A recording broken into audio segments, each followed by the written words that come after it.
Hello, welcome back to Vijaya's Knowledge Hub. Today GK questions. భారత రాజ్యాంగం ఏ సంవత్సరంలో అమల్లోకి వచ్చింది? ఆన్సర్ 1950 జనవరి 26. భారత రాజ్యాంగం యొక్క పితామహుడు ఎవరు? Answer doctor BR Ambedkar. రాజ్యాంగం రాయడానికి పట్టిన కాలం? ఆన్సర్ 2 సంవత్సరాల 11 నెలల 18 రోజులు.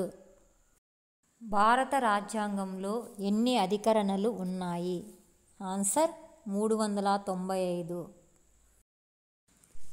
భారత రాజ్యాంగంలో ఎన్ని భాగాలు ఉన్నాయి? ఆన్సర్ 22.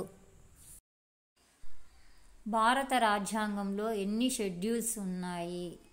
ఆన్సర్ 12. భారత రాజ్యాంగంలో ప్రాథమిక హక్కులు ఎన్ని? ఆన్సర్ 6.